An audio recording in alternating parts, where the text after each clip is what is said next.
Assalamualaikum warahmatullahi wabarakatuh. Alhamdulillahirabbil alamin.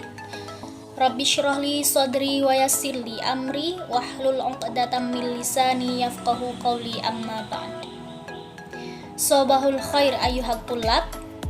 Kaifa halukum? Semoga kita semua dalam keadaan sehat walafiat ya. Meskipun dalam pembelajaran daring seperti sekarang, kalian harus tetap semangat dalam pembelajaran ini. Oke, sebelumnya perkenalkan, nama saya Ayu Tiffany Maulida. Di sini saya sebagai mahasiswa PPL jurusan Pendidikan Bahasa Arab yang sementara waktu ini menggantikan Bu Ulfa sebagai guru bahasa Arab. Nah, di sini saya akan melanjutkan materi yang kemarin dijelaskan oleh Mas Kodam mengenai hiwar pada bab as-sa'ah. Nah, sekarang saya akan melanjutkan materi tentang tarkib. Tarkib di sini. Tarkib pada bab as-sa'ah. Nah, pada bab as-sa'ah ini ada materi adawatul istifham dan al-adadut tartibi. Nah, silakan kalian simak video ini agar kalian bisa paham, karena ini materi qawaid atau tarkib ya. Jadi kalian harus mengamati betul-betul. Qabla nabda hadhihi dirasatana, hayya bina naqra basmalah ma'an. Bismillahirrahmanirrahim. Langsung saja menginjak materi yang pertama mengenai adawatul istifham. Nah, apa sih istifham itu? Istifham itu adalah kata yang digunakan untuk kata tanya. Nah, di sini ada tiga jenis ya. Di sini dipaparkan. Kita bahas satu persatu dulu. Yang pertama ada kamis sa'ah, yang berarti jam berapa. Di sini contohnya sudah tertera. Bisa kalian amati. Kamis sa'ah, jam berapa? As-sa'atu sabi'atu sobahan, jam 7 pagi. Kemudian contoh lain. Kamis sa'ah, jam berapa? As-sa'atu hadiyata asyrata, jam 11. Kemudian Kamis sa'ah, jam berapa? As-sa'atu rabi'atu masa'an, jam 4 sore. Kemudian contoh yang terakhir di sini ada Kamis sa'ah, jam berapa? As-sa'atu tasi'atu lailan, jam 9 malam. Nah, Kamis sa'ah ini intinya itu menanyakan jam berapa sekarang gitu. Kemudian dijawabnya as-sa'atu sabi'atu sobahan jika itu jam 7 pagi gitu. Menyesuaikan waktunya ya. Kemudian adawatul istifham yang kedua yaitu fi ayyi sa'atin, pada jam berapa. Di sini ada contohnya, saya paparkan gambar. Fi ayyi sa'atin tastayqidu minan naum, pada jam berapa kamu bangun tidur. Fis sa'atir rabi'ati, pada jam 4. Kemudian contoh lain, fi ayyi sa'atin taqra'ul Qur'an, pada jam berapa kamu membaca Al-Quran. Fisa'atil khamisati asran, pada jam 5 sore. Kemudian contoh lain, fi ayyi sa'atin tabda'ul hissatul ula, pada jam berapa kamu memulai kelas pertama. Fisa'atis sabi'ati warruba, pada jam 7:07.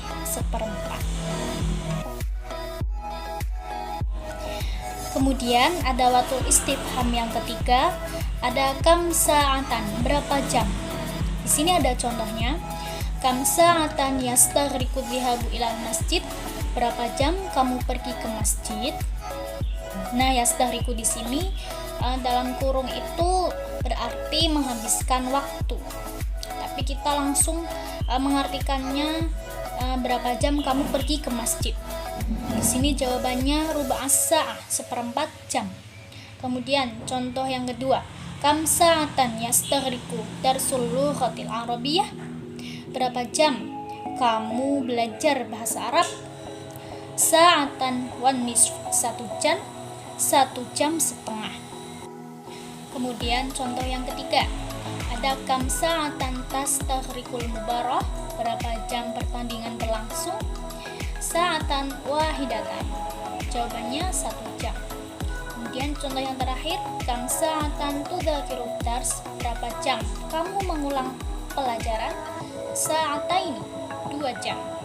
Di sini kalian bisa diamati ya contoh-contohnya dari adawatul istifham atau kata tanya ini. Ada kamis sa'ah, jam berapa, kemudian fi ayyi sa'atin, pada jam berapa, kemudian yang terakhir ada kam sa'atan, berapa jam. Saya harap kalian paham materi mengenai adawatul istifham ini. Kemudian kita akan melanjutkan materi selanjutnya, yaitu mengenai al-adadut tartibi, adat tartibi. Al-adadut tartibi. Di sini kalau adat sendiri itu adalah kata bilangan atau hitungan. Adapun adat ini terbagi menjadi 2, yaitu adat asli dan adat tartibi. Nah, kalau adat asli itu bilangan yang menunjukkan jumlah suatu benda. Nah, jenis adat asli ini ada 4 bentuk, yaitu yang pertama adat mufrad, adat murakkab, adat uqud, dan adat ma'tuf. Nah, di sini adat asli ini sebagai pengetahuan kita saja, kita akan fokus kepada adat tartibi. Apa sih adat tartibi itu? Nah, adat tartibi itu adalah isim adat yang menunjukkan tingkatan dan dengan mengikuti wazan atau pola fa'ilun atau fa'ilatun. Nah, kemudian ada pola adat tartibi. Di sini saya sudah memaparkan tabel agar kalian bisa memahami dengan mudah. Ini lil muannas dan lil mudzakkar. Lil mudzakkar dulu al-awwal, kalau lil muannas al-ula. Gitu seterusnya, asani, asalits, ar-rabi, al-khamis, as-sadis. Kemudian kalau lil muannas al-ula, asaniyah, as-salisah, ar-rabi'ah, al-khamisah, as-sadisah. Kemudian as-sabi', as-samin, at-tasi', al-ashir, al-hadiya asyara, athani asyara. Kemudian untuk lil muannas as-sabi'ah, ats-tsaminah, at-tasi'ah, al-ashirah, al-hadiyata asyrata, dan as-saniyata asyrata. Kalian cermati dahulu agar bisa memahami tabel ini. Nah, setelah kalian mengamati pola adat tartibi dari slide sebelumnya, di sini ada ketentuan adat tartibi. Yang pertama, adat tartibi itu harus mengikuti wazan isim fa'il, yaitu fa'ilun kecuali pada bilangan 1. Nah, yang kedua, adat dan ma'dudnya harus sesuai antara mu'annas dan mudzakarnya. Di sini saya sertakan contoh. Contohnya al-an nata'allamu darsa ats-tsalits. Al-an, sekarang kita belajar pelajaran yang ketiga. Kemudian ada contoh lain, akhu kasani ismuhu Tawani wa ukhtu katsalisah ismuha Zainab. Jadi di sini antara adat dan ma'dud itu harus sesuai antara mudzakkar dengan mudzakkar dan muannas dengan muannas. Seperti itu ya. Alhamdulillah, materi ini kita sudah selesai. Syukron ala ihtimamikum. Terima kasih sudah mengikuti pembelajaran materi kali ini. Semoga bisa bermanfaat untuk kalian. Dan jangan lupa kerjakan tugas di kolom penugasan. Nanti saya tampilkan filenya ya. Terima kasih. Syukron ala ihtimamikum. Wassalamualaikum warahmatullahi wabarakatuh.